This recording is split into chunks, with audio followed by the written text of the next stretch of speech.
SpadeCardMagic. Today I'm going to teach you an easy trick to fool anybody. So before I begin, don't forget to like, subscribe, and let's get started. Alright, so I can have the spectator select any card. So now just look at it while I put it on top and just cut it into the deck like so. And now I can just give the deck a quick shuffle like so to completely lose your card into the deck. So now I'm just going to look for your card here. So what I can do is just scan down the deck and look. So right now I can eliminate all these cards because your card wasn't there. And now I can just look at it again and see that your card wasn't in this section. So I can just eliminate all these cards. So now we're left with these. So I can see that your card, it's not here, not these three. So I can just eliminate those. And now it's not these. So now here we're left with these three cards. And I feel that I can eliminate this card. Now we're left with these two.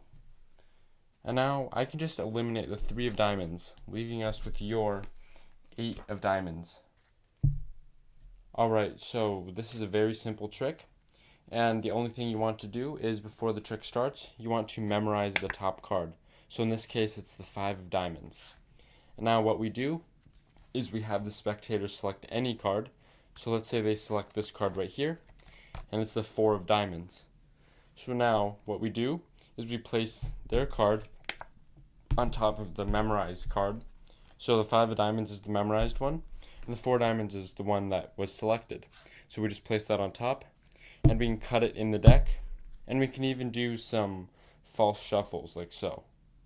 So once we do that, their card is essentially just on top of the key card like so, or right below it if you spread to the right. And now that's the only thing you should know, because what you're doing essentially is just looking for the key card, because you don't actually know their card right now. So now if we spread their card, what you're looking for, like I said, is the key card. So you can eliminate everything fairly to the left of it. So I can eliminate from here all the way down to here, knowing that their card is not going to be there, because I see the 5 of diamonds, which is my key card, and then 1 to the left of it is going to be their card. So I can eliminate those cards, and now we can just respread the cards and see that I can eliminate all these here, because I know for a fact these aren't going to be their cards, because like again, the key card is right here. And now you're left with these. So when you're left with a small amount of cards, I'm sure you can tell by just looking at your key card and seeing the card next to it which one is their card. So at this point you can do a few things. You can eliminate one card at a time to build up suspense, or you can take this pack, memorize your card of course, and then you can shuffle it. And then after you shuffle it and mix it up, and then you can do that sequence again. So for example, like I can eliminate this one, and then I can have the spectator shuffle it again, like mix up this pack. And it's a really fooling concept because the spectator seems to mix it up every time.